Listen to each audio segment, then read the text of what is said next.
Good evening. Welcome to Conversation with Rickford Burke. Of course, this is Rickford here in New York. Good night to everybody. I hope you're having a wonderful time, regardless of where you're watching me from. Text me, let me know. And whether it's here in New York, good night. It's nine. It's about 9:10. On the East Coast, it's sorry, on the West Coast, it's what, about 7:10. And in Guyana, it's 10:10. And the rest of the Caribbean and Jamaica, it's 11:10. So, and for those of you watching from London, my faithful London crew, shout out to everybody from London. I get all the messages you sent me. Thanks for the love. I hope you're having a good morning. Some of you will be up, some of you will be at work, some of you on your way to work. If you're watching me from London, good night. The rest of Europe, good morning rather. The rest of Europe, good morning. Africa, good morning. Asia, good morning. I have lots of friends who are in the military who watch me from Japan and Germany. Good morning to you. If you're in the US military, thank you for your support.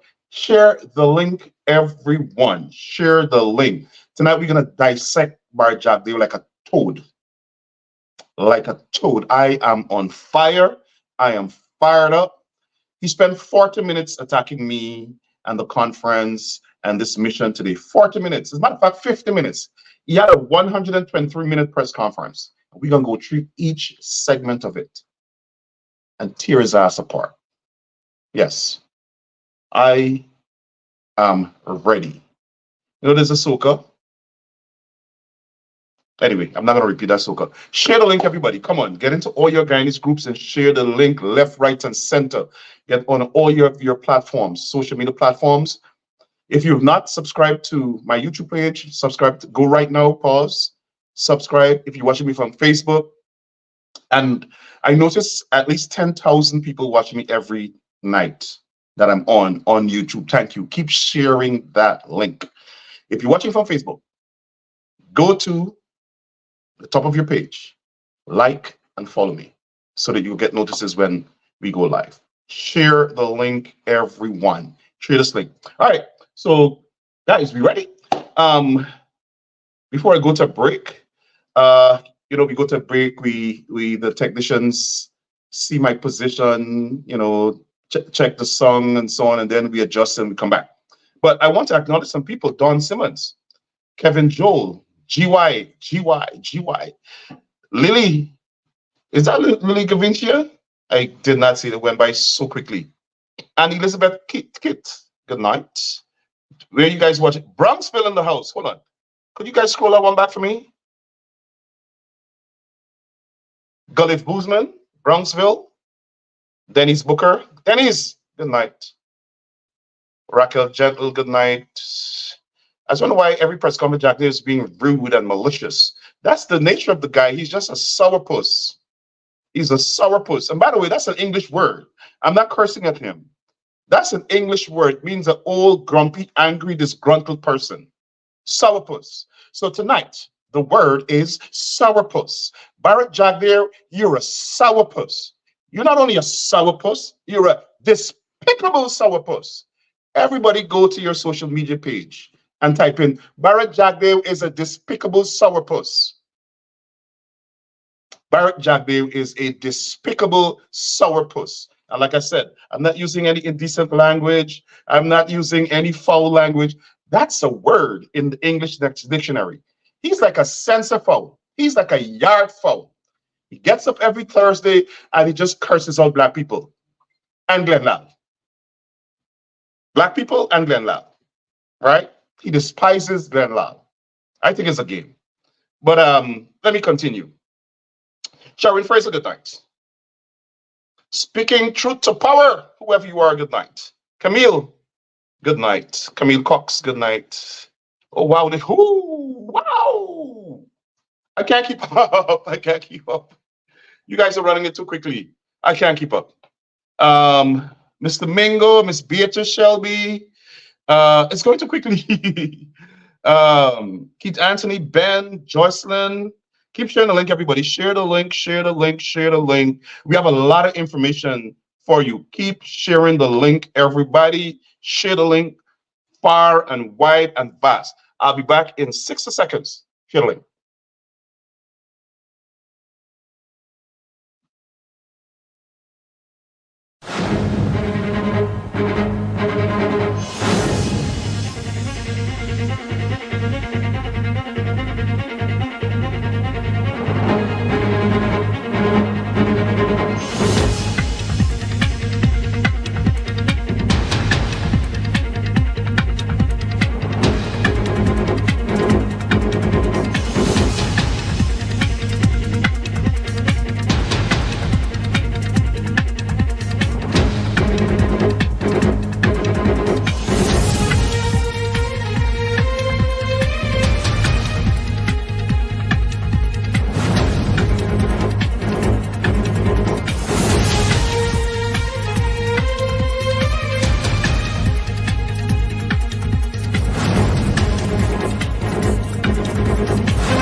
All right, welcome back to Conversation with Rickford Burke. So we'll get straight into it. Keep sharing the link, everybody. Keep sharing the link. Um,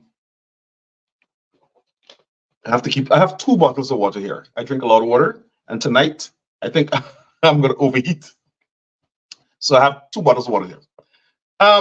So listen to this.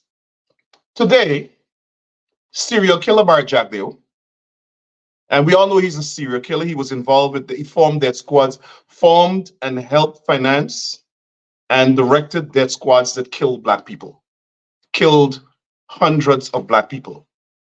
Um, and he has never been held accountable for it. He sits down and he perches at his office where he installed himself as vice president. And then he goes to Freedom House.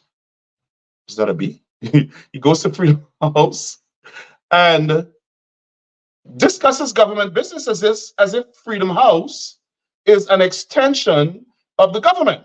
And I don't know why the opposition doesn't, well, we know aspects of the opposition. It's not as active as we would like. But I would like to see the opposition take up this point. Bharrat Jagdeo goes to Freedom House and he discusses government business, makes announcements on behalf of the government. Party power must see that they complain about the PNC for. That's what they do. He's the God and Lord of everything. So he goes to Freedom House and announces oil blocks, who has been awarded oil blocks, announce government contracts, announce government policy.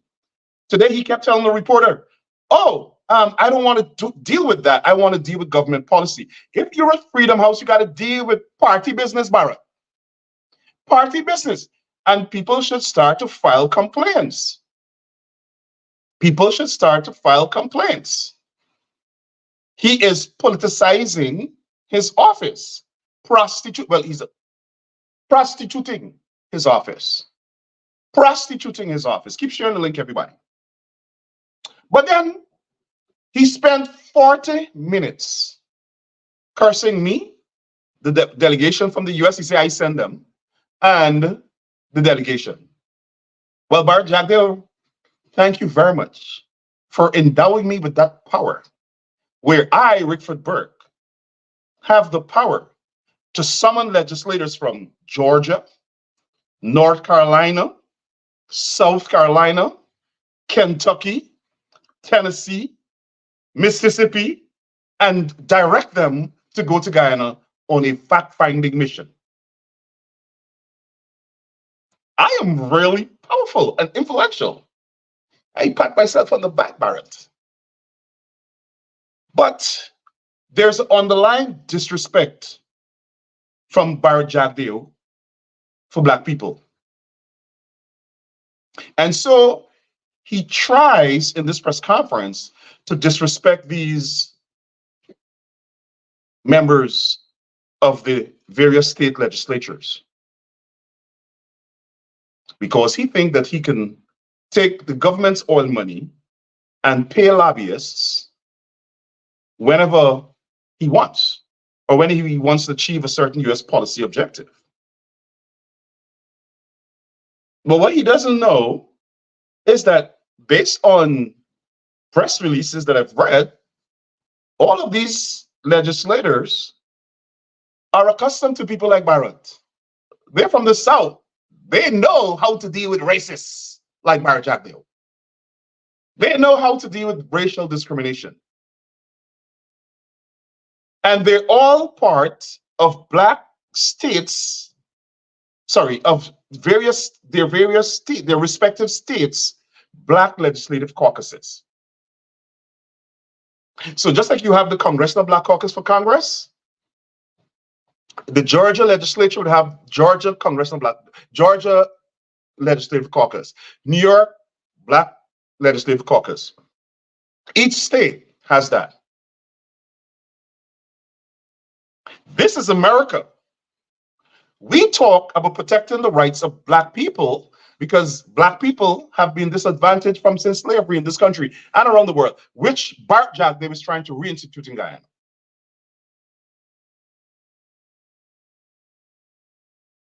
So I am glad that the people are getting to see how racist, how reckless Bharrat Jagdeo and the PPP government is.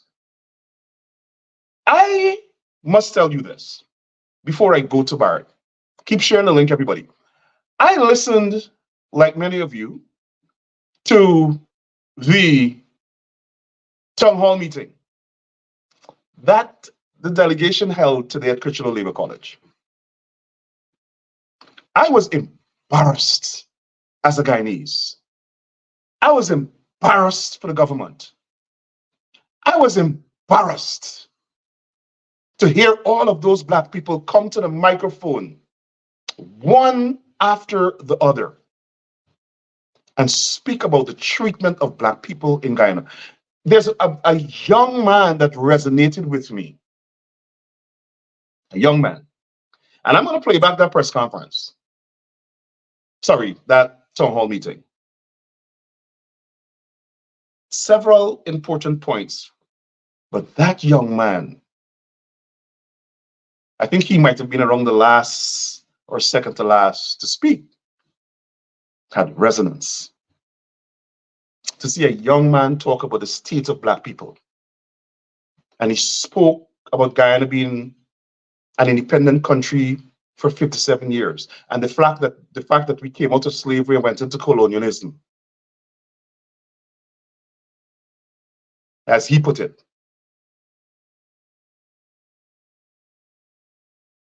And that what we see in Guyana is a continuation of those conditions where the East Indian members of the PPP, those inherent races, and they're perfectly patriotic, law-abiding, loving, non-racist East Indian. I'm talking about the people of the PNC, the PPP. The PPP is born of racists. From the time that party divided, it became a racist party. And I'm happy that the young people are beginning to realize the plight of the people of African descent in Guyana. But all is not lost. The slaves left a blueprint on how to defeat racism, colonialism, and slavery. They left a blueprint. That's why we have the Coffee Monument. That's why we have the Damon Monument. Those are reminders that our ancestors fought people like with the mentality of Bharrat Jagdeo, who thinks that he can dehumanize Black people and get away with it.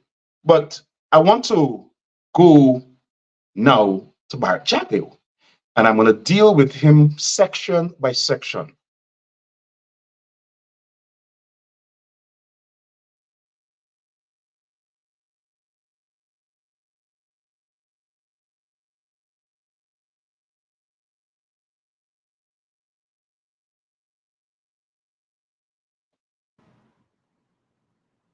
Today is Thursday, so yeah.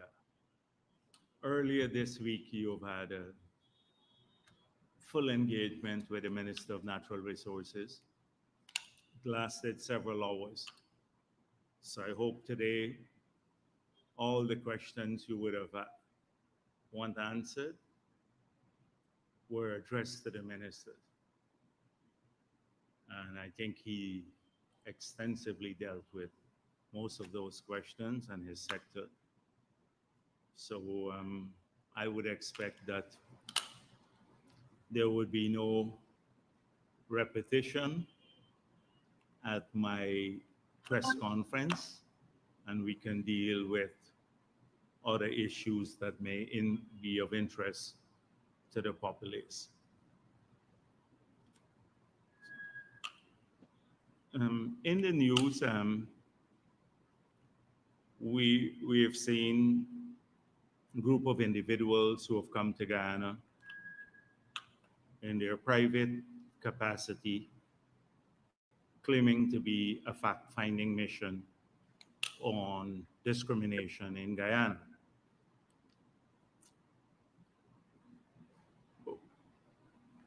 You've also witnessed the government of Guyana issuing press release that it shall not engage with this private mission. And it outlined in that press release some of the reasons why. Let me, at the very beginning, say that we've had a really good relationship with the US government that has grown over the past several years. It's a frank relationship, and we don't shy away from contentious issues. We have consistently, as a party, held the view and have actively promoted nationally the coming together of our people. Lie. Bharrat Jagdeo has actively promoted the coming together of Guyanese. Bharrat Jagdeo is the most polarizing, racist figure, not only in Guyana, not only in the region, in the entire Western Hemisphere. Bharrat Jagdeo has done everything to divide people in Guyana. But he said at the beginning that these people are there in their private capacity. I'm not sure how an elected official could be private in their private capacity.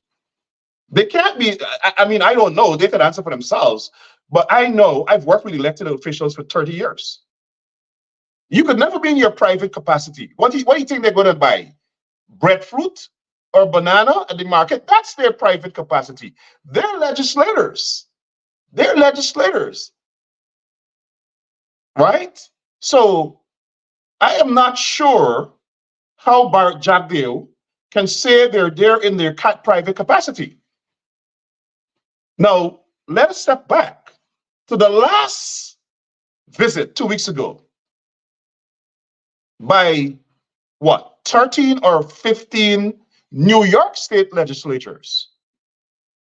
Were they on a private visit? Because the New York State legislature didn't send them there. The state legislature was on recess and they went to Guyana. Shall we argue that they went in their private capacities? No, they're elected officials. And they went to Guyana as and by virtue of being elected officials. So how could this big square head, triangle head jackass, serial killer, international con artist Bharrat Jagdeo, sourpuss, say to these people that they're there in their private capacities? If they were white people, this dog, this junkyard dog that you see in front of you, who goes every Thursday to pronounce on who black person is not a criminal or not, and he is the biggest criminal in the Caribbean and the Western Hemisphere, political criminal, he wouldn't say that. He does not have, and I'm glad people are seeing it, he doesn't have respect for black people. He thinks because he's sitting perched on oil money, he can be disrespectful to black people. A man who grew up eating crocodile and cockabelly from the dirty leper trench in Mahaica, came out of the outhouse, the latrine from Mahaica, to try to disrespect black elected officials. We should have none of it. But let me go on. You've seen evidence of this, that we're the only political party in this country that has received crossover votes in large numbers from people of different races. We're only multi-ethnic party. You see this now reflected in the composition of the cabinet. Hold on. I have to make sure y'all see me big on the screen. Let me move you for a little bit. Bharrat Jagdeo just said that his East Indian party, the PPP, is the only multiracial party in Guyana. I mean, how can people take this man serious? This is full Trumpism. This is full, I am seeing the sky is purple. The sky is green. How can, Guyanese, how can journalists embarrass themselves like this to not question him on something like that? They just sit there and accept it. All these journalists, we are the only multiracial party. We get the only crossover votes. He's trying to say that the opposition is just black people.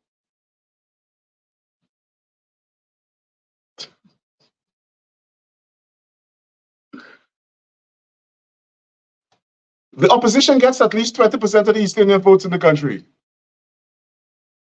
And at least 50% of the Amerindian votes in the country. His party is the only party that the PPP gets 3% to 4% of the black vote.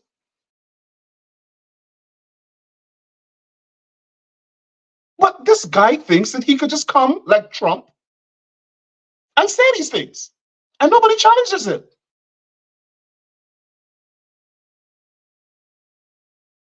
The PPP is the only multiracial party. The PPP is the most racist party in the whole damn hemisphere. Everybody knows that. Racist, xenophobic, anti-black. Even to their own black members now are calling me, telling me that the PPP is racist.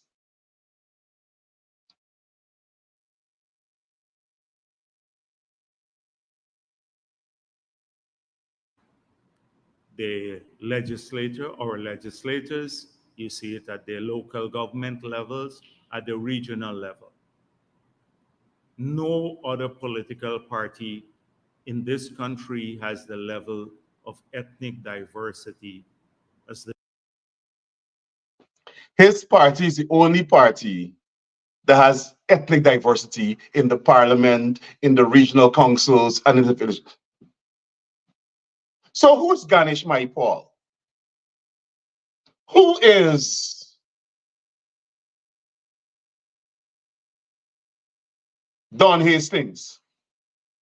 Who is my friend from Region 6, Port Moran, the MP for Region 6? His name slipped me right now. Type his name in the comment. Davindra, he's a pandit, teaches at UG. Who's Gita Chanjan? Edmund? Who's Kemraj Ramjatan? Who's Ricky Ramsarup? I mean, this guy is divorced from reality, but it's not the divorce from reality alone. He is fundamentally dishonest, almost criminally dishonest. the People's Progressive Party. We don't need to dream this up. It's not by conjecture. It's a fact that's known to. He is dreaming it up. He doesn't need to dream up that the PPP is the only party that is ethnically diverse. He's dreaming. He's in an alternate reality. He's like in a new, different world by himself. To everyone, and it is easily verifiable. It's also verifiable the results of the last local government elections, in which we won in some traditional APNU strongholds, Madhya, Bartika, and we made significant gains in others. Stick a pin. First of all, the opposition did not contest the local government elections except for the towns. Second, he did not win Bartica. I'm from Bartica. The PPP did not win Bartica. The votes, the opposition got more votes than the PPP in Bartica. What happened is that based on proportionality of the vote, both the opposition and the PPP got the same number of seats allocated. And under the law, if there's a tie, the minister chooses the mayor. And that's what they did. Bharrat Jagdeo, you did not win Bartica. You did not win Bartica. In Madhya, there was the same thing, where something about a seat, one seat, and who decided to vote for the PPP mayor or whatever it is. He says that, he went on there to say that they got over 2,000 votes in Linden. 2,000 more votes in Linden. That's a lie. The last elections, they had the exact same amount of votes. I mean, this guy has to lie to portray something. He has to lie. Nobody is contesting that the PPP won in the areas, of course, because nobody contested those elections. The opposition boycotted the elections. He said they gained significant seats. They got two more seats in Georgetown. Now let's go on. Georgetown, Linden, we got 2,000 votes more. Kwakwani, Mukka, almost every other area that we have contested in New Amsterdam, significant gains. And we've done so largely because we've been fair-minded in our policy making and because of the overarching philosophy of this party. Hold on. Let me tell you all how they won. How they got this increase in a couple areas. They bribed people. They were engaged in pay to play. They paid people to be councillors, black people. They paid black people in Mukka. They went and gave money, cash, for people to vote for them. That's how disposable they think black people are. Pay them. We got votes because our policies. What policy the PP got? What policy that the PP has gotten that enhances life for black people? He said, we are the only government that black people have had progress under. The guy is delusional. But let's continue to hear what he says.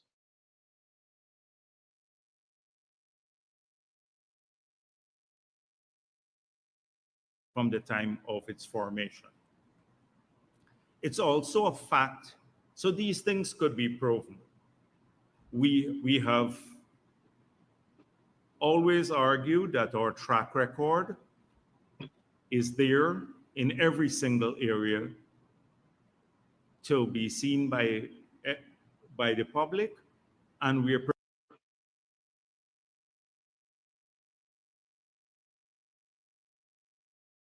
the track record of the PPP is a murderous one.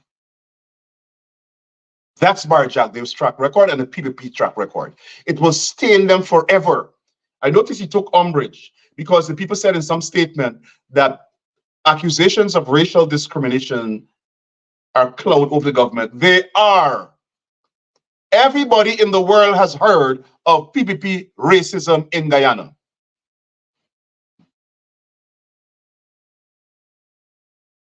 Everybody in the world.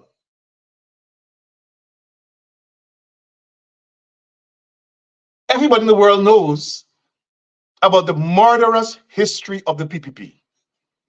That's their track record. That's their track record.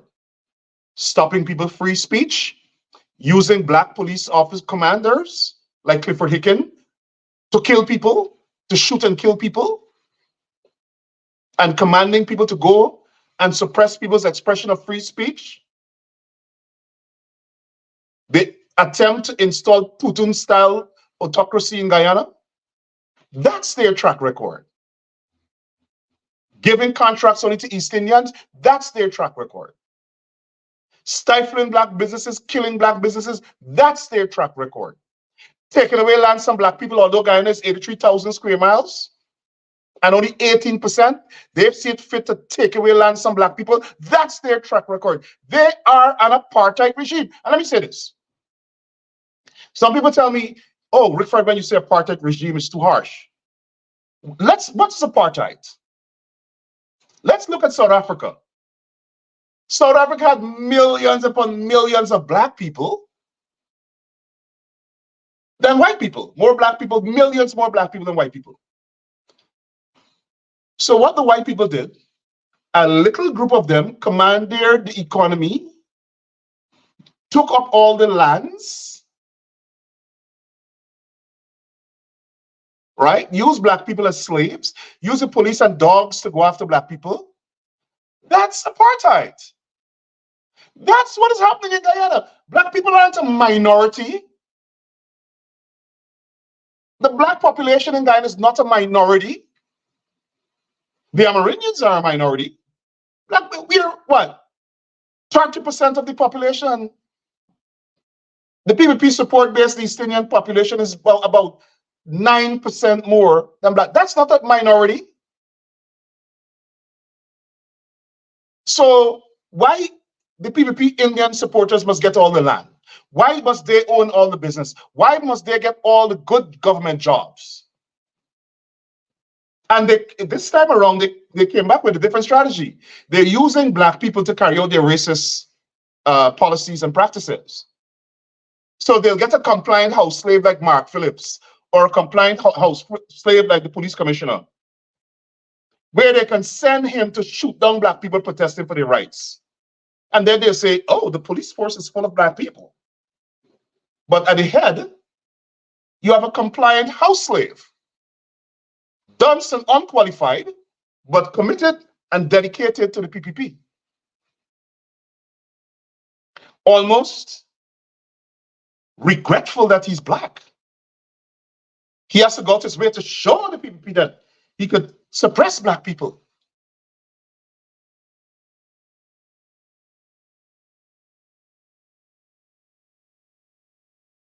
Let us continue. Prepared to debate anyone on the track record, our own track record, in terms of bringing people together and ensuring that all Guyanese share the progress that our country is making. We're clear about that. We're prepared to defend our record. And all Guyanese share in the resources of Guyana or the progress we're making. Bharrat Jagdeo 3 weeks ago had to admit that not one company, black-owned company, had oil blocks. Not one black-owned company had a contract in the oil and gas industry. And because of pressure from us, pressure from the opposition, pressure from the black groups in Guyana, he arranged for a black group in Guyana, a group of women, to be awarded 2 oil blocks. And he didn't announce the East Indians that got.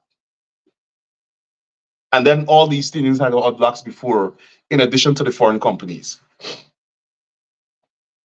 And then, in an effort to dupe the population, he gave a couple who is Nigerian with ties to St. Vincent, and you know who's the Prime Minister of St. Vincent, so maybe that's his payoff.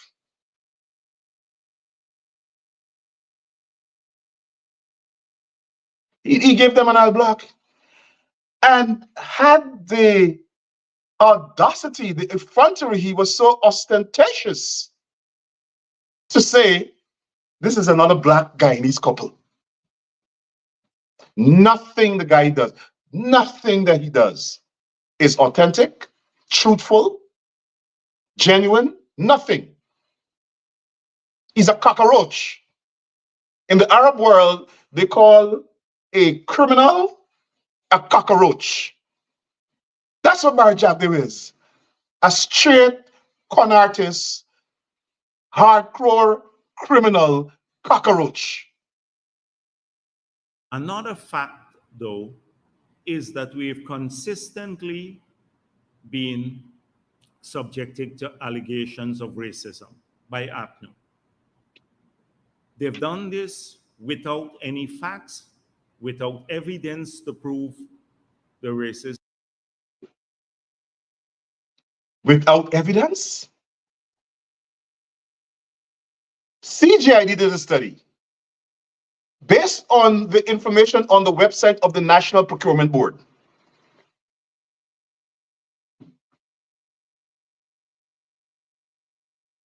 Let me pull it up.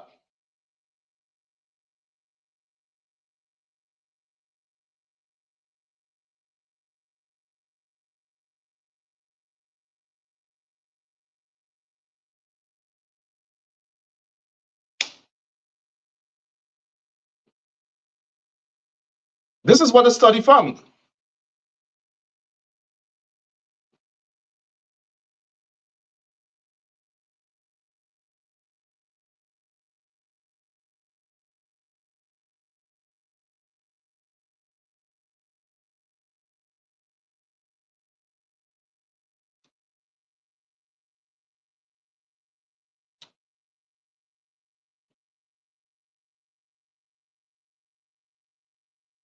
Number of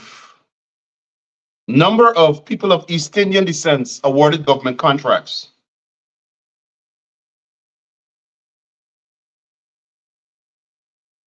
%90.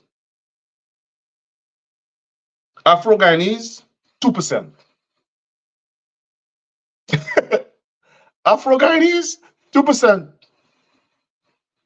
East Indians, 90%, including foreign East Indian companies.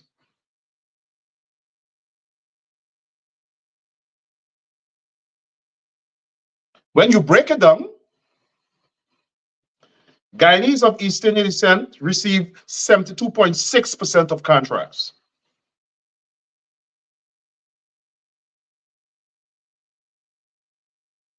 Foreign-owned companies receive 19% of the contracts, 20% of the contracts. Of that, foreign-owned companies that receive 20% of the contracts from the government,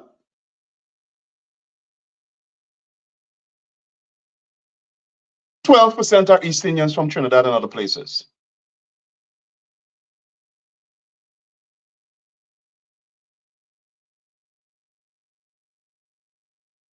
That's what the study found.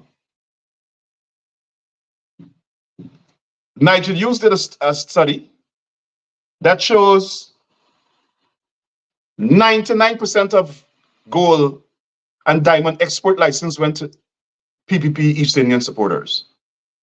100% of quarrying licenses went to East Indian PPP supporters. In the regions where Black people live, and that are the most populous regions in the country, like Region 4, Region 6, where the East Indian live, PP supporters got more allocations in terms of budgetary allocations from the government than the 3 regions that Black people live controlled by the opposition combined. Combined.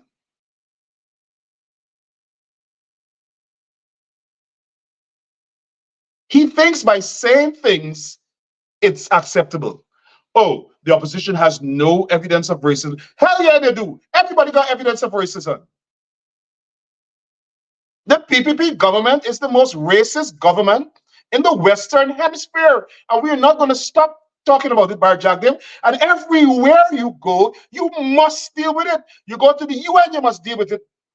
You go to Geneva, at human rights conferences, you must deal with your racism. Bharrat Jagdeo is the engine, the racism engine initiator in the PPP. Bharrat Jagdeo. I believe if they get rid of him, there might be a little better party. He's a racist, evil dog, a yard fowl. He has no respect for black people. He thinks he owns the country. He thinks he owns the police force, where he can direct the police force to go and lock up Mark Benchcop, direct the police force, go and issue a wanted bulletin for Darwin Best, issue a wanted bulletin for Rickford Burke, even though Rickford Burke don't even live in the country. So he could create this narrative that Burke is a criminal. I know he apparently has a proclivity for big, strong men. But I'm a big, strong, conscious black man, Bharrat. You got to take your proclivities to the big, strong black guy by Stabrook Market that used to go to your swimming pool and swim with Robert Passad and the likes. Don't bring it to me. Don't try to come to me. Take it to the big, strong black guy by Border Market or Stabrook Market or the one that used to swim in the pool with you. Shed your obsession with this big, strong black guy. But as a political strategy or a tactic to keep people ethnically divided and therefore benefit politically. That's a fact. They do not have a campaign outside of racism. They can campaign on their track record, which has been a dismal one for the 30 odd years they've been in government. All of that period, if you look at it, the entire period, at the end of the period, we are worse off than when we started. The PNC that brought development to Guyana, Bart said, is it never achieved anything. The PNC could defend itself. But as far as I can remember from a child, the PPP had the University of Guyana as a bottom house school. Barnum built the University of Guyana. The PPP couldn't conceptualize development when they were in power. Before Barnum took the government, Barnum had to create this Kanji Bridge, build a whole network of roads on the East Coast, on Berbice.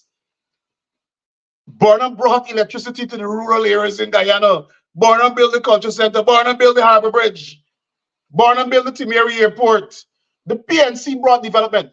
And beyond the most consequential developments that the PNC brought to Guyana, although the PPP government was in power for 23 years, there is now because of oil, which Jagdeo is taking credit for. Oh, we have growth to the. Now we're seeing some development, incremental in terms of infrastructure. The only significant development that the PPP did for 23 years is they built the Berbice Bridge. Every single development project that Bharrat Jagdeo embarked upon failed. The Skeldon estate failed. He spent much billions of dollars. It failed. A Millions Ward hydro project failed. As a matter of fact, the fall dry up. He's so short-sighted, myopic, stupid. He selected, like if he's some big engineer, he selected the falls. The falls dry up. I saw Raquel the other day posted it. The falls dry up. And Bharrat wanted to put a hydro project in. Now he's hustling. Oh, the cable, the internet cable that they were supposed to bring from Suriname failed. Every project Bharrat Jagdeo and the PPP initiated failed. Now he's hustling with gas to shore. But let me tell you why Bharrat Jagdeo like these big projects. They come with big money. He's a thief. He stole taxpayers' money to build the house he has. He's been taking bribes all the days of his life. He's the most corrupt politician in the entire Western Hemisphere. He's a criminal. He coordinated the murders of over 1,400 young black men through death squads. He's a con artist. He's an extortionist. He was trying to extort $500,000 from Vice News reporters who were posing as journalists and with some federal agents. Worse off as a country. When they took over in 1964, by the time they left in 1992, we were worse off.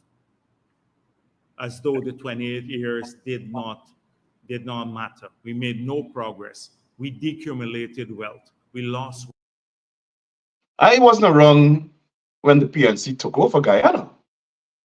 But from what I learned from history and my grandfather and my parents, the PNC took over Guyana from the ashes of the past. That's why we have that national song that the PPP doesn't like to play, or rise triumphant glory from the ashes of the past. It was a PPP government that burned down the homes and villages of black people.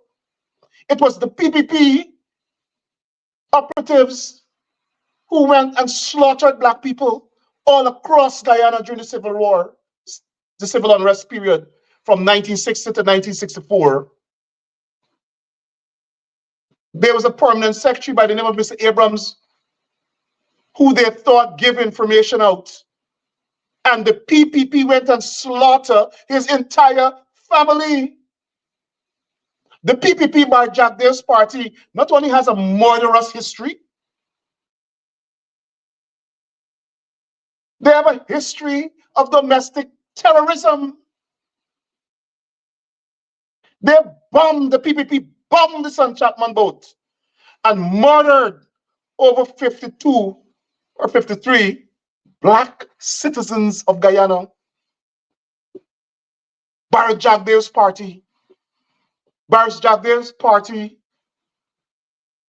burned cane fields and bridges, destroy infrastructure in Guyana throughout the 28 years of the PNC. And now he comes to lecture us about being from the country worse off. Y'all burned down the old country. Burnham took over a country of ashes. Welfare. People fled this country in large numbers. There was no freedom in this country. And the same thing happened in the 5 years. We started to see the decline again when they took over from 2015 to 2020. The policy making punished poor people, more taxation, loss of jobs, large-scale loss of jobs, etc. An era of hopelessness. So their only resort is to when the PPP, when the Granger administration came out of Guyana, there was an era of hopelessness. He's a delusional fool. He's delusional. Development started to pick up on the Granger. Every year you had significant growth in the economy. Infrastructure works. Guyana was a despotic state when the PPP left office in 2015. We were a narco state. We were a state that's killing young people. We're a state where there's a massive underground economy. We're a state where journalists were murdered. Journalists couldn't write and speak out. You get jailed like Mark Benchcop. They use the Guyana police force to frame you. You are murdered like Courtney Camuing if you were outspoken. What is Bharrat Jagdeo talking about? What country is he talking about? Racism. So that's not new, the allegations of racism, something we've had to live with. We have made it clear in our manifesto that we want inclusivity. We're prepared to work towards greater inclusivity as a philosophy of the party.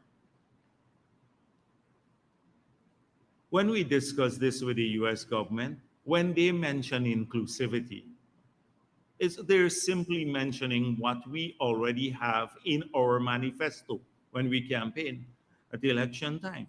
Hold on. When the US government say there must be inclusivity, Bharrat Jagdeo said they're just reminding them what they have in their manifesto. Have you ever heard any baloney like that?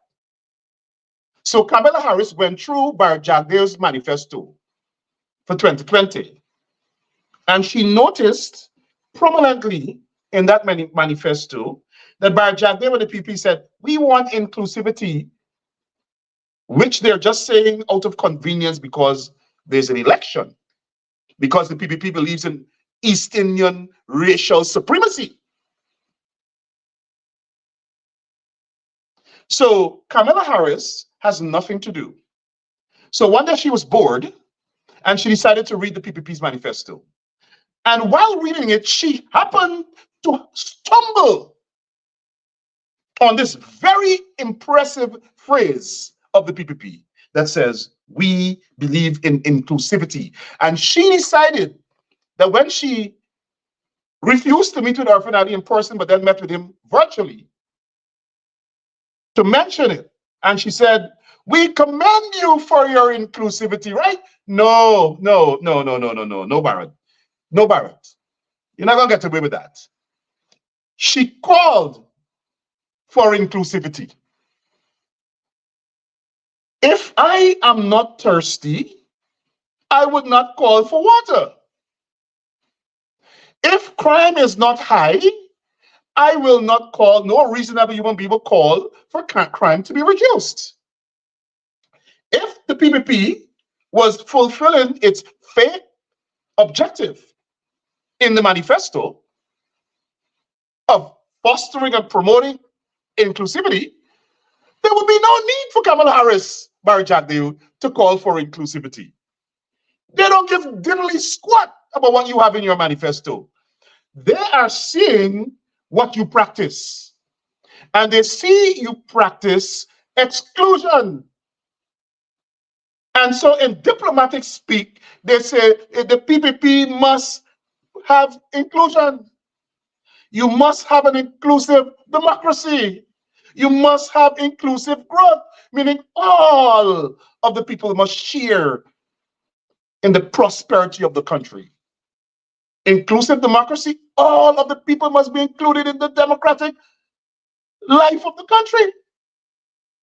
Kamala Harris don't have time to read your manifesto, Bharrat. You're nobody.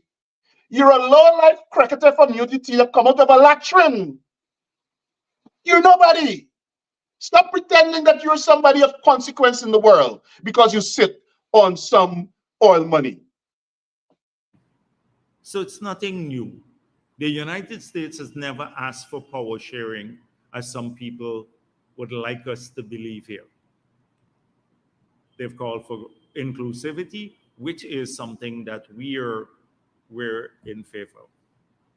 Now, we've consistently had to educate people who have been misled locally, but of recent, and I spoke of this before, that now APNU's allegations of discrimination do not have the type of resonance in Guyana as it had in the past, because people.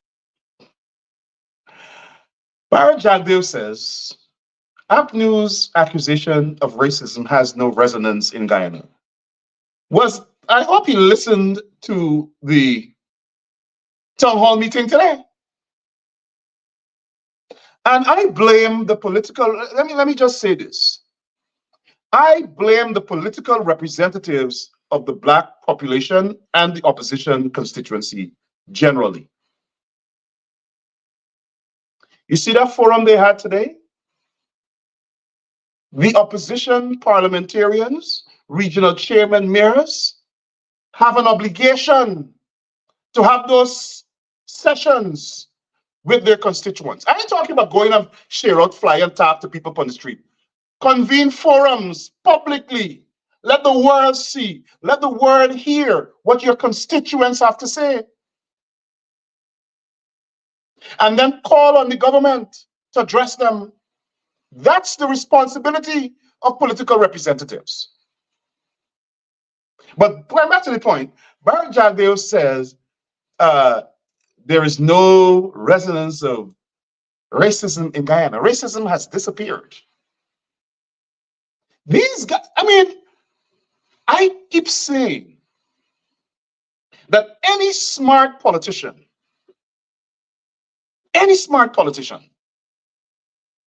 would want to meet with the people making these charges. But they are so contemptuous of Black people. They so innately feel that Black people must not share any stake in the country. They're so convinced because of their congenital racist philosophy that is now part of Jagdeo and his party's culture, political culture, that they don't have to listen to Black people because they believe in East Indian racist supremacy. And when we talk and point these things, y'all are dividing the country. Well, we're talking about your divisive politics, your racist politics. We're providing commentary on it. You're the ones perpetrating it. So don't be projecting and adopting your defense mechanisms by turning back the accusations on us. It's not going to work. We'll keep talking about it. We'll keep exposing it. People have witnessed them in the 5 years in government, and they see the efforts of the new government to promote the livelihoods and welfare of all of our people. So they go abroad now. That's the only place they find some resonance in the old propaganda of ethnic discrimination. So they go to conferences abroad, they write letters to the State Department, etc. And we've been able to debunk every one of those with facts. Now, President Ali himself has done so. We have had engagements with the Congressional Black Caucus.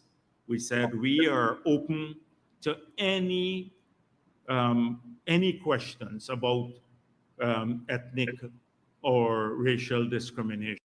Stick a pin. We are open to any questions of ethnic and racial discrimination.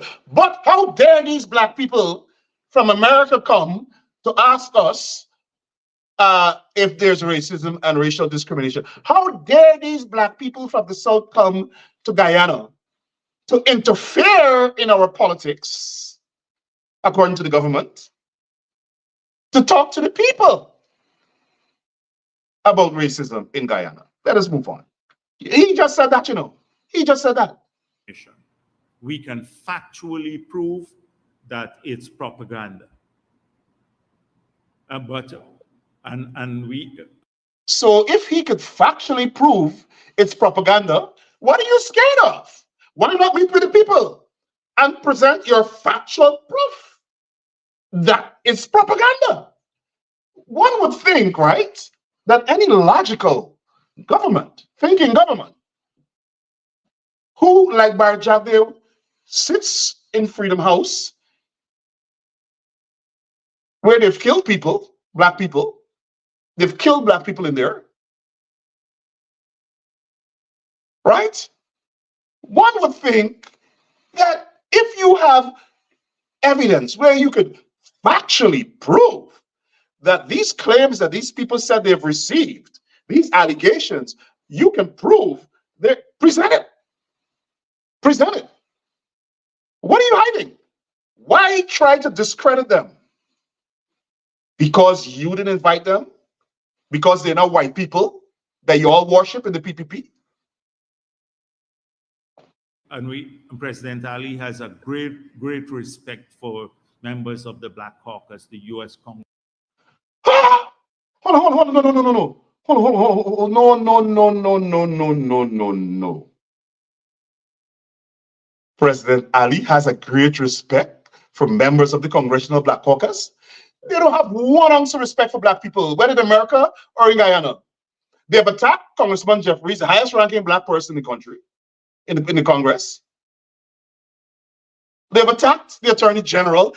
Anybody that speaks on their racism, they attack. The president went to Trinidad and in passing was introduced to Congressman Jeffries. Hi, how are you, Congressman? Remember, man, remember me, I'm the president guy, and we asked for a meeting with you. Congressman said, okay, let's work on that. And he kept it going. And he came back and said, oh, I educated him. A big dunce, talk like Ali, but he's not a talk. He's just a dunce. He's just big, and he's just a dunce. Went to University of Eiffel. By the way, I taught at Eiffel School. I never met him there. But as a pupil teacher. So he then came back to Guyana and said, oh, I educated Jeffries, who's an NYU lawyer, who's a Georgetown University graduate in international policy, graduated at the top of his law school class. He educated him. And then he went on to say he was able to provide information to the man in front of all of the CARICOM heads. Lie! Lie! Every black politician that criticized them in America, they attack them. And as a matter of fact, he says, the government says that this team is interfering in the internal politics of Guyana. How dare you, black people from the South who know about racism, who could understand racism, who know about Jim Crow racism that we, the PPP, are trying to practice. How dare you come to enlighten the black people in Guyana? You're interfering in our politics. Well, the PPP hired a lobbyist, give an illegal contribution to the Republican Party to attack the Attorney General of New York because she said that she is going to ask the Justice Department to investigate PPP government attacks on New Yorkers, transgressional regression crimes committed on New Yorkers who criticize the government of Guyana. They coordinated a march with the Republicans. They told their supporters not to vote for President Biden and Kamala Harris. They told their supporters to vote for Trump because the Trump political consulting firm, Mercury, was advising them. That company was their political advisors. Let's go on.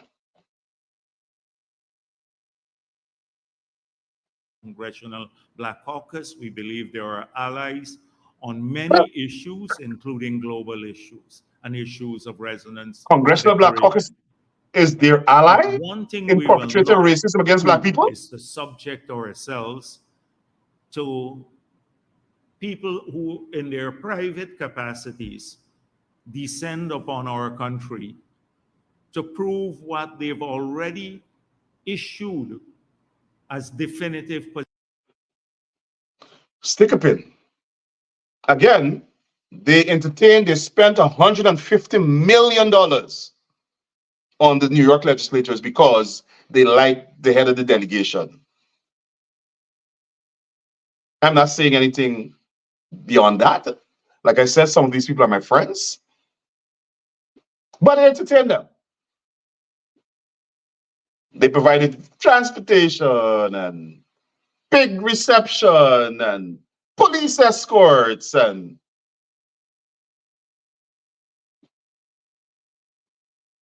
then he just said there that the team made definitive statements before they came, right?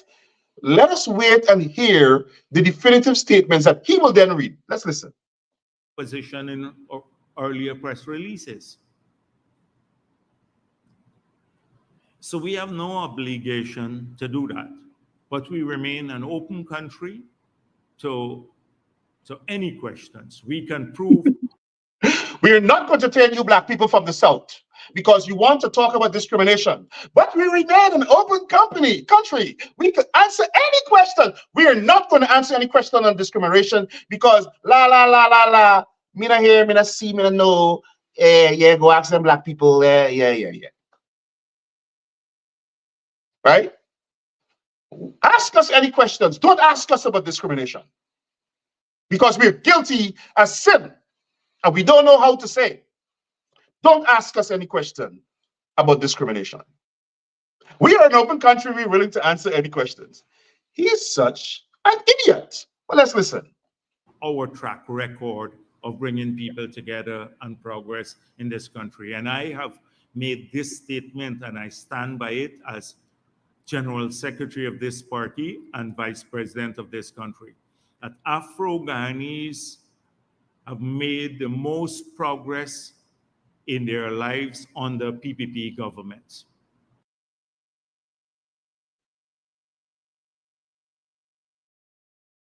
Afro-Guyanese.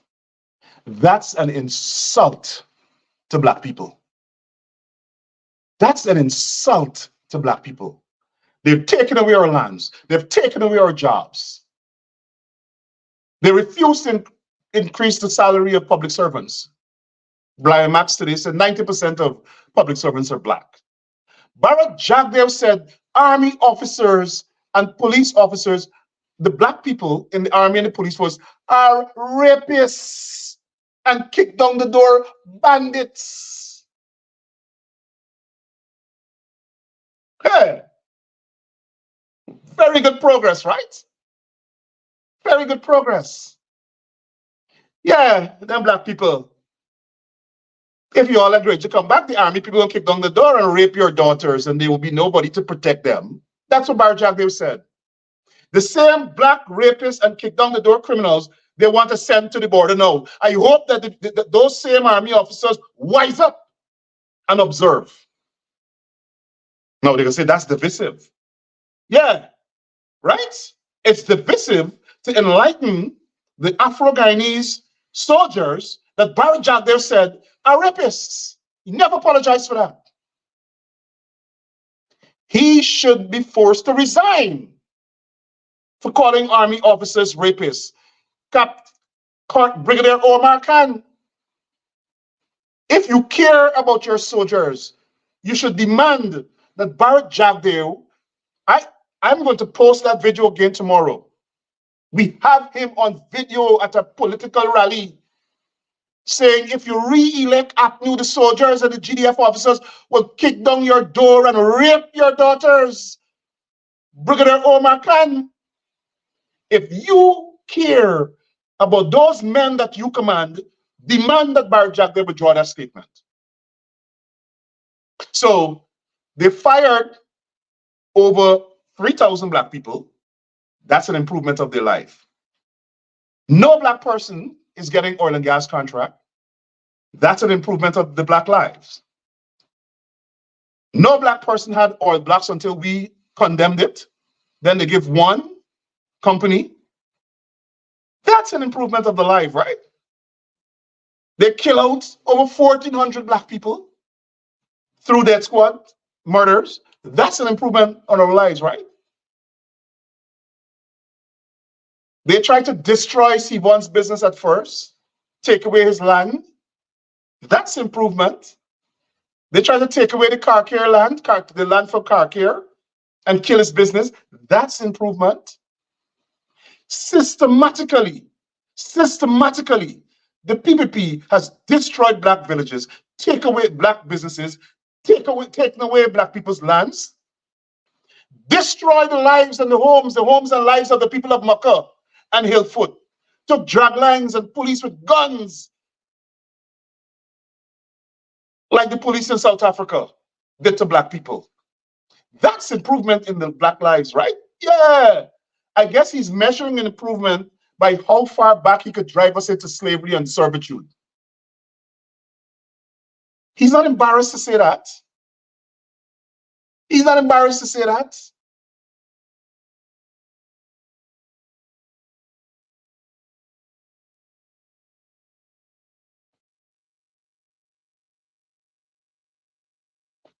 And we can prove this factually.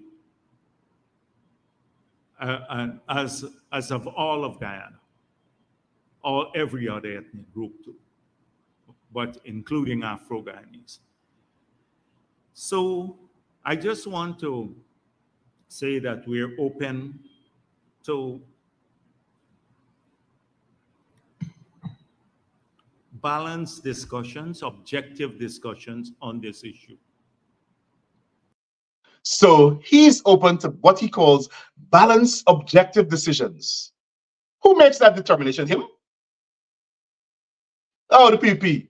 If you want to come and talk to us, you must back us our point of view. We want balance. Their interpretation of balanced point of view is that you got to back them. And that's what they do in the country. If you don't back the PPP, you can't get no job. Your business can't function. You can't get all black. You can't get any contract. Your kids can't work. You can't exist. They try to stifle your livelihood.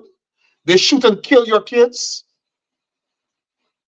That's progress, PPP style.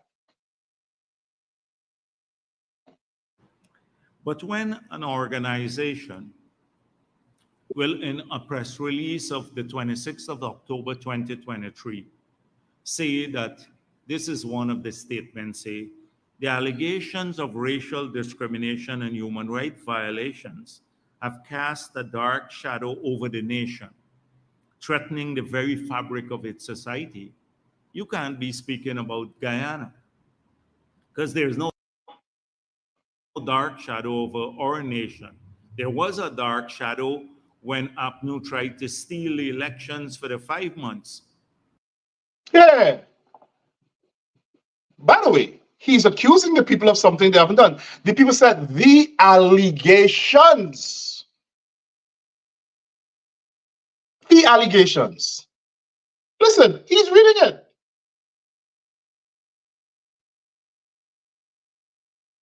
Racial discrimination and human rights violations have cast a dark shadow over the nation, threatening the very fabric of its society, but including Afro-Guyanese.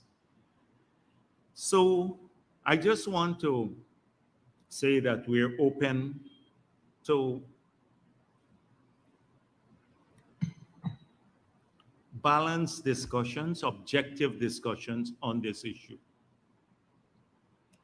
But when an organization will, in a press release of the 26th of October 2023, say that this is one of the statements, say, the allegations of racial discrimination and human rights violations have cast a dark shadow over the nation, threatening the very fabric of its society. You can't be speaking about Guyana because there's no dark shadow over our. Hell yeah, there's a dark shadow over you and Guyana, Bharrat. Y'all are racist. There is racial discrimination. Every time the PPP comes into power, there's a dark cloud over Guyana. It's either narco trafficking, despotism, denial of people's rights, racial discrimination. Y'all are narco traffickers. Y'all turn Guyana into a narco state. You're locking up every black talk show host. You even want to lock up the ones outside in America, the land of the free. There is a dark shadow over Guyana. And I'm pretty sure when these people finish with the report, based on the town hall, there'll be a darker shadow over Guyana. But let's continue. Our nation. There was a dark shadow. He spoke about this several times. They had media reports. He was advertising. He's a one-man show, as you claim to be, and want to find out the truth about the country. Secondly, This is the cannot good part say that about we know of this extremist criminal Burke who lives in the United States of America, who's been hiding now from justice here. He's extremist because he's trying to divide our people along ethnic lines. We know he's a criminal. He extorted people. He's wanted for extorting businessmen here. Now, he held a conference call. He has an organization. He's a one-man show, as a single-person organization called CGID in the United States.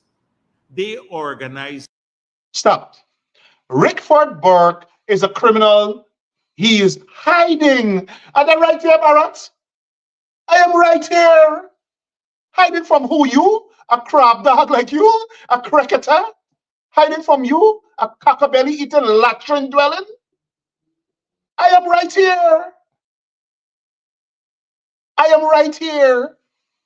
I mean, they want to run with this narrative, and that's why they told the police. That's why they told the police, oh, put out this wanted bulletin for him, so that people are going to get scared to associate with him. And yeah, we're going to portray him as a criminal. Imagine, huh? I am hiding in America. I've been living in America since I'm a teenager. But I am hiding.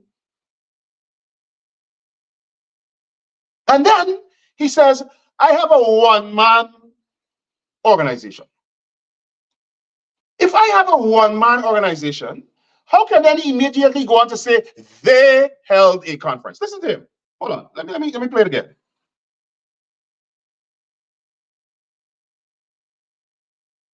Held a conference call. He has an organization. He's a one-man show. As a single person organization called CGID in the United States. They organize. Okay, Burke has a one-man organization, but they held a conference. Who's the they? I'm a one-man organization. Who's the they, Bharrat? I mean, he doesn't even think about the trash he regurgitates every day. And then the journalists sit down in front of him and absorb all this bile. Look at his face. Look at his face. I mean, he's like a Neanderthal. This guy, anyway, let me listen to what he says about me here. It's a conference in Washington. The embassy of Guyana tried to attend the conference. They were selling tickets to the conference. They asked let me let him finish the whole part.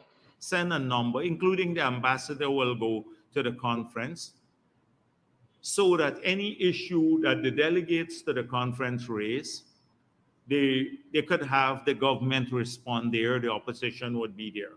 They refused to allow participation from the government on a conference on Guyana held in Washington, organized by Burke. Now, Burke has not been. Hold on. This thing here more people. Bharrat Jagdeo is still talking about the conference. This is a conference that he said was a complete failure.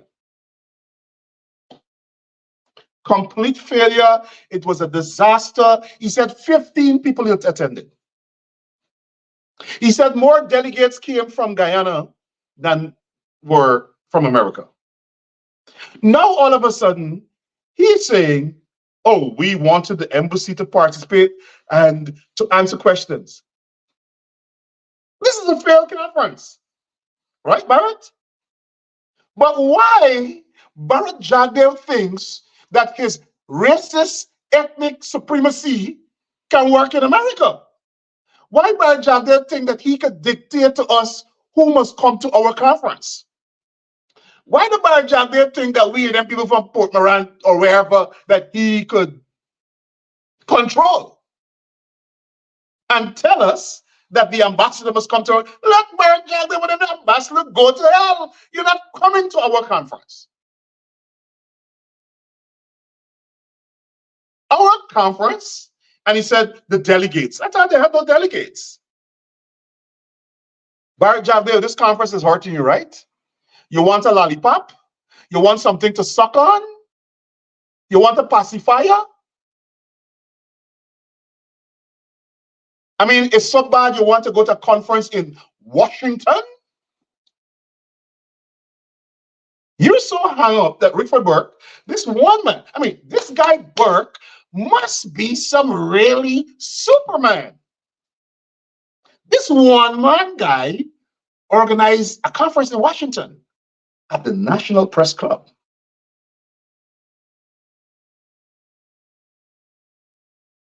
And the conference moved to Capitol Hill, where we were addressed by members of Congress. This guy Burke, this one-man guy Burke, organized this conference. And how dare Burke hurt Bharrat Jagdeo's heart? God bless his heart, as the old people would say. How dare these people who organized the conference hurt Bharrat Jagdeo's feeling that they did not allow him to come to the conference, and we did not allow the ambassador and the embassy to participate in a conference called a Conference on Guyana. We didn't want you there. That's it. We rejected you. Learn to deal with rejection, Bharrat. We rejected you. There was no place for you. There was no place for racists. This was a conference for us to discuss discrimination and how the US government can help to promote inclusive democracy, inclusive growth, and equal access to opportunity and resources for all Guyanese. We don't want you there. You are the perpetrator. You're the demon. You're the one that we were discussing. We were discussing your serial murders. We were discussing your racism. Why must we have you there? You're not wanted. Stop being a national pot salt.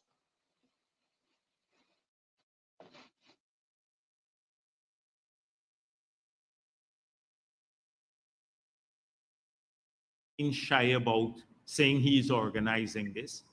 He's spoke about this several times. They had media reports. He was advertising it. And he made all kinds of claims about Congress. People will attend his and speak at his conference, etc., which didn't happen. Now, this group is claiming that they don't know about Burke or his organization in a press conference here. But in the very press release, they said on 26th of October, to their dismay, we were made aware of conversations emanating from the recently concluded Washington Conference on Guyana, where allegations were made by Guyanese. Stop a pin, stick a pin. Bharrat Jagdeo was a genius.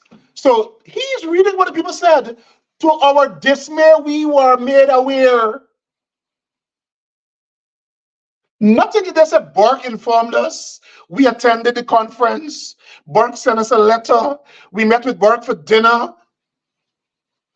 That is Bharrat Jagdeo's proof that the people coordinated the conference with me. And even if they did, so what? I'm a Guyanese. I'm a Guyanese. The people didn't say we accept what we heard was discussed. They said, to our dismay, we were informed. We were made aware. Anybody can be made aware. Anybody could pick up the newspaper and read. Anybody could have gone back and listen to the conference. Parts of it were aired live. Bharrat Jagdeo claims to be this brilliant scholar with an honorary doctorate that he received from India that he uses as if it's a legitimate doctorate. He's so clever that he is deducing from a press statement that says, we were made aware about allegations at the conference, to mean, oh, we know Rickford Burke and we all working in tandem with Rickford Burke. And even if they were, so what? I mean, the truth is, I don't know the people. Never met the people.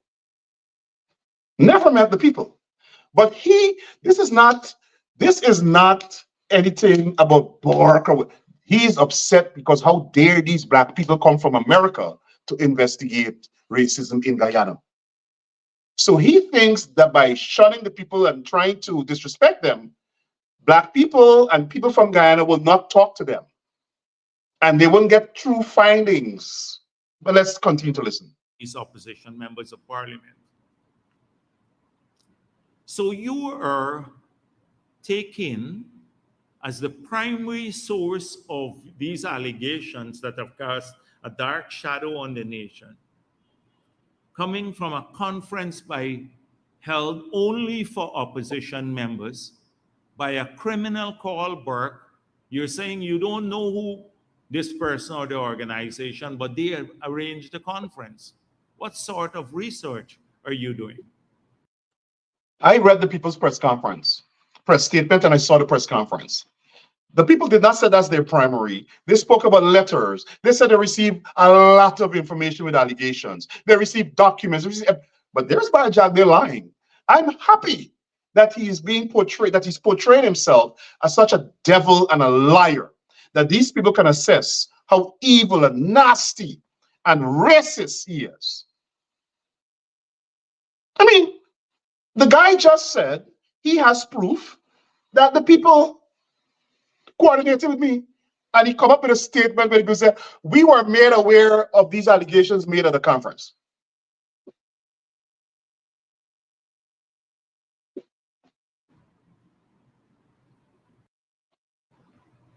So this sounds not plausible to me. It sounds not plausible. Because the same extreme rhetoric of Rickford Burke, racist rhetoric of Rickford Burke and others, have found their way into the statement. Burke has been talking about this mission even before this first press release. In fact, he issued a release before the first press release from this mission, saying he's made aware that that soon this group will be coming together. Here he goes again. Here he goes again. So first, here he's calling extreme rhetoric. The people said they were made aware of accusations of discrimination, and they received evidence and documentation, and they saw reports from members of parliament. That's extreme. That's extreme. Why is it extreme? Because it exposes the PPP. Then he went on to say, I announce the mission before the people. I said, I'm aware of 2 sets of missions, fact-finding missions and the New York delegation going to Guyana. He chose to pick on that one. I also said, before the people went to Guyana, that I heard a delegation of New York state elected officials going to Guyana. Why don't you accuse them of coordinating with me too, Bharrat? I mean, this is how they get caught in a weave of deceit. I distinctly said, I heard there's fact-finding missions to go to Guyana, and I heard that a group of legislators from New York will go to Guyana. And I did that in advance of the people going to Guyana. Why Bharrat Jagdeo is only talking about me posting about fact-finding missions, which we know there will be several more, and why he's not talking about the fact that I spoke about the New York legislators too, Bharrat? Is it because you guys paid for that, Bharrat? Is it because you prayed for that and you wine and dine them so that they wouldn't make adverse statements, so that they wouldn't say the things that they heard? And as a matter of fact, one of those same New York legislators have since said that there is discrimination, racial discrimination in Guyana, and has urged the diaspora to form a legal defense fund. Let's listen, we're coming to an end. So that's so much for knowledge of Burke and the extremist rhetoric. Now, you're independent, but we know the Critchlow Labour College, TUC, that's where you hold your press conference. They are almost in a vilely hostile to the government. How dare you go to Critchlow Labour College where those black people go? How dare you go to this vilely hostile place called Critchlow Labour College. Huh?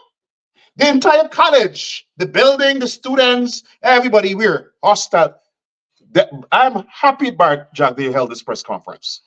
I hope the members of the delegation look at it and include it in their report.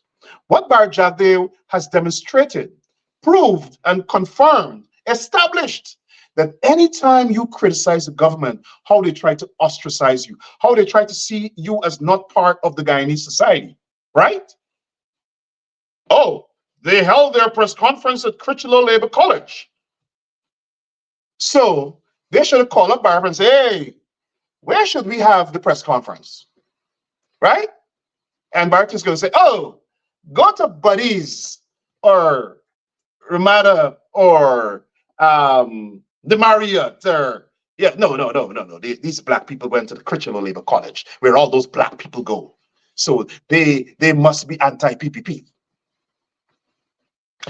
For God's sake, he is picking on the people for going to a venue.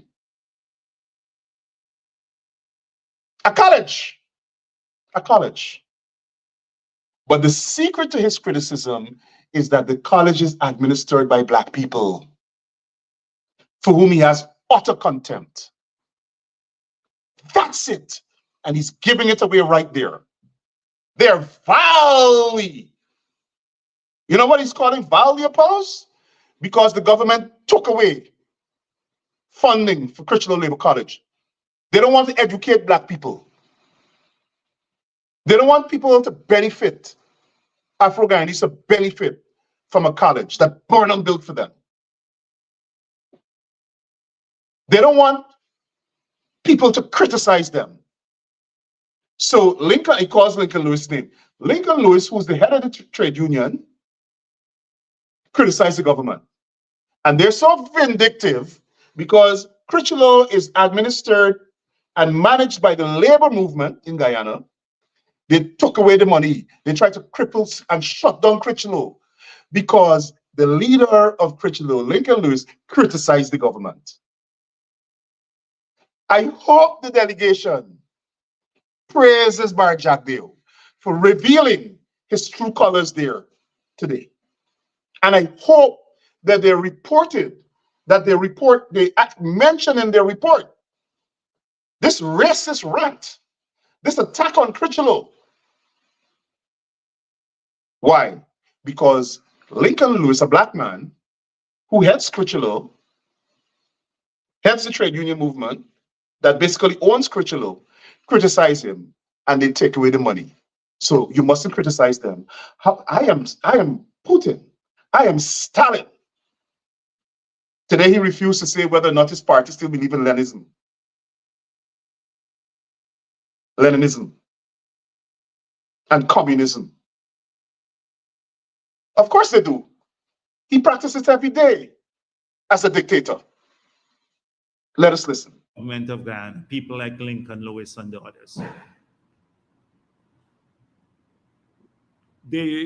Roysdale Ford and the others have been traveling with this group. He has been traveling with the group. He was in the meeting in New Amsterdam with. How dare Roysdale Ford travel with the group? How dare Roysdale Ford commit the grave felony of meeting these people at the airport when the government refuses to meet them?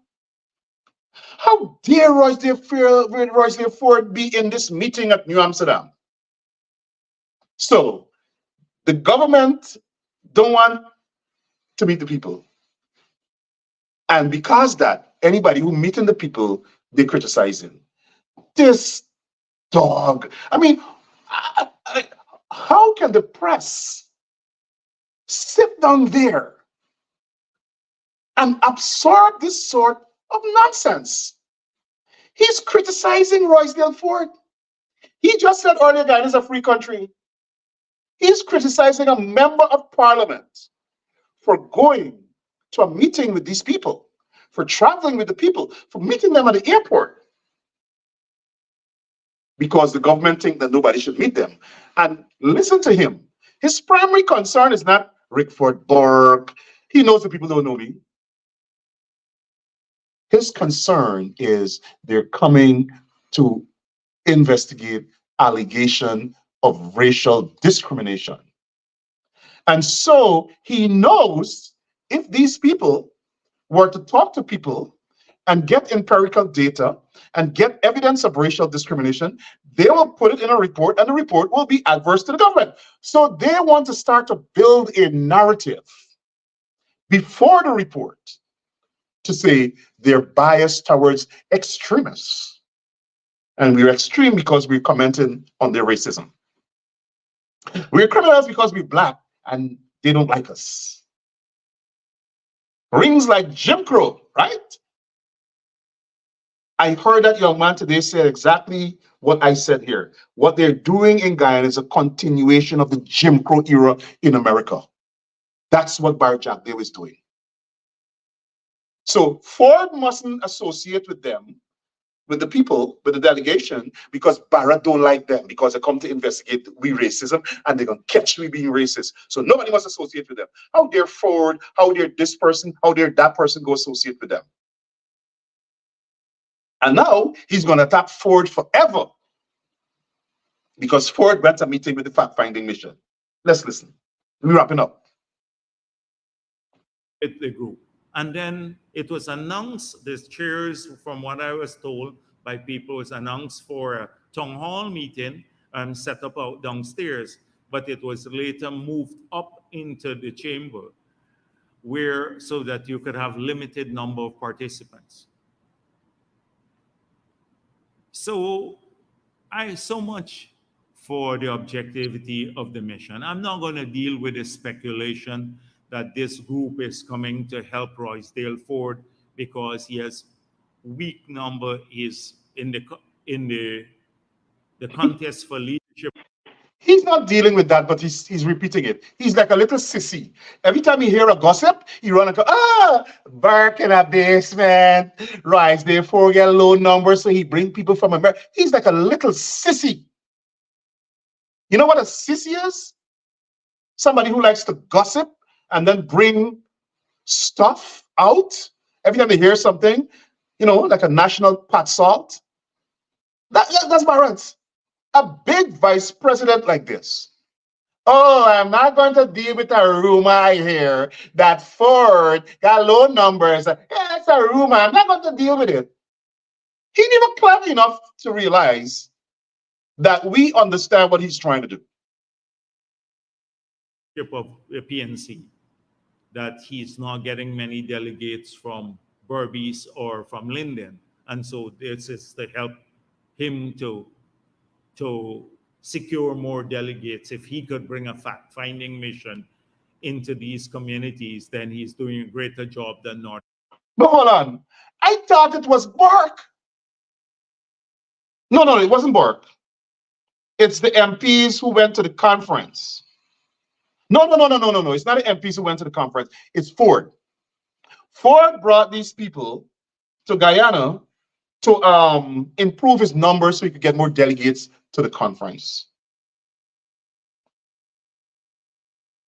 Asinine buffoon. But let's continue. I want to wrap up. That's been speculation in the public domain. I'm just addressing the issue. And by the way, it's not speculation in the public domain. It is the Minister of Information, the pedophile, the convicted criminal who wrote that and put it out. Not in the public domain. Here's pedophile, convicted criminal Minister of Information wrote that. That they have publicly said they came here to do.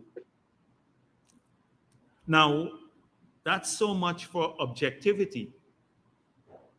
So how objective could you be when the people who are chaperoning you are the same people who are making these wild allegations?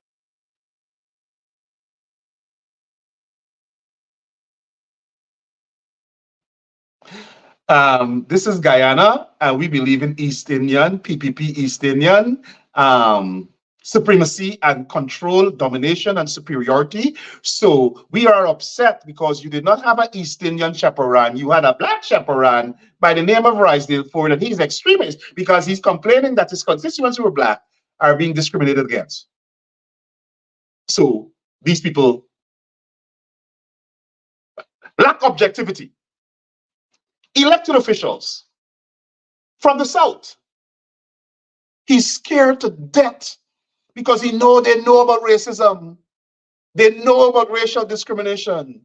They know how to handle it. They know how to decipher it. They know how to investigate it. They've been fighting it. They have organizations, laws to fight that in this country. And that's what is pissing the PPP off. That's what is pissing them off. They believe that these people will eventually cause them serious trouble if they present a factual report based on their findings. He's aware that the people said that they will present the report to the White House, to the Congressional Black Caucus, and to the United Nations and the State Department. Now, let me reveal to you, I made a post tonight about what they did. So they called Washington, I heard, I was made aware, just like Bharrat here. He heard that they shut down the meeting and carried it upstairs to limit the people. I heard that at the direction of Bharrat Jagdeo, some government official called Washington, the State Department, and asked the State Department if this team is an official US government team. A rhetorical question, right? Because the people said that they're not officially representing the United States. They're representing their organization that they're part of, organization of world leaders or something like that. So the State Department obviously said, oh no, they're not aware that these people are an official US government mission. They then asked the State Department to issue a statement saying that this team does not represent the United States. Of course, the State Department or the US government can't do that. These are US government elected officials. The US government cannot put out a statement like that. The United States government, federal government, does not determine the agenda of elected officials. They are not accountable to the United States government. They are accountable to their constituents. So the United States government had to embarrass them by saying, no, we're not going to do that. But you see how nasty they are? They like to use your own people or your own institution to tear you down. That's why Bharrat Jagdeo has the strategy of using Black people to defend their racism, or using Black people like Hicken and the others in the Guyana police force to go and oppress Black people and persecute Black people. A young man again said that in the meeting today, at the town hall meeting. He appealed to them. He said the PPP government is using the Guyana police force to oppress Black people. That's their strategy all along in this government. And that was the strategy they tried to use with Washington. They tried to use the US government to attack the delegation. I am happy that we're seeing all of this play out. So that I hope that the delegation has its eyes open wide. And they realized that because they're not going kowtowing, kissing ass to these racists, that they're attacking them. And finally, some members of this delegation were in Guyana in 2021. And I now realize this. I heard the man at the airport said that with some Guyanese business people from Georgia. They went to explore opportunities for Georgians in Guyana and to observe Guyana, something like that they said in their statement back then. And you know what the government was preoccupied with? Rickfordburg. From the time the meeting ended, the Guyanese folk told their relatives and friends, imagine we went there to try to examine business opportunities and all this government is talking about is Rickfordburg. Are you guys associated with Rick Berg? We have problems with him. He criticizes us. We want to know if you could help us handle him. We want to know if you could get him arrested or whatever. Today, Bharrat Jagdeo said he's not obsessed with me. He talks about me at every press conference. Today, he spoke about me at this conference for 40 minutes. I just cut it there. For 40 minutes, he said he's not obsessed with me. He just talks about me when it comes to press conferences. But yet still he can come with my posts and my comments and CGID release, but he doesn't think about us. He probably looking at me right now. Bharrat, back off. I know you like big, strong men. And I know I'm big and strong, but this is the wrong man. Go to border market and pick up the big, strong man there. Back off of me.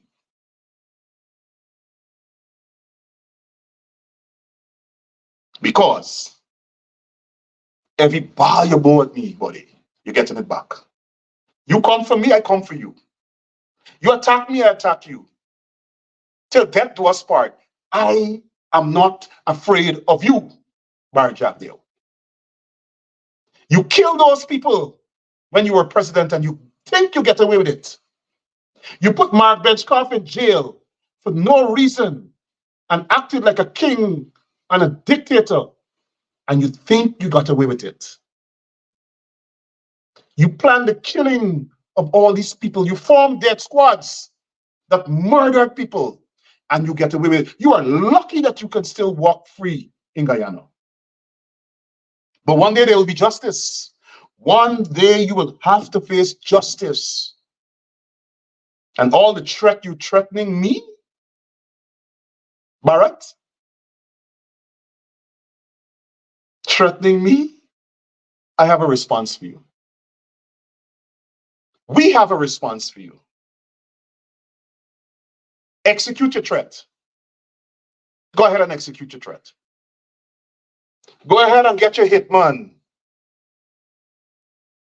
Go ahead and get your hitman. Go ahead and get the police to frame me and frame other people and frame people and put out wanted bulletins for us in America so you could run this narrative that we are criminals.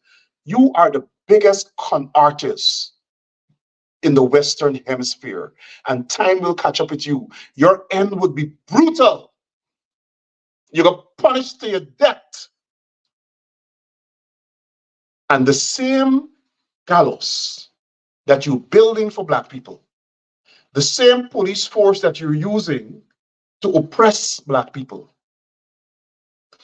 the same evil traps that you're fabricating, all of that one day you will fall into.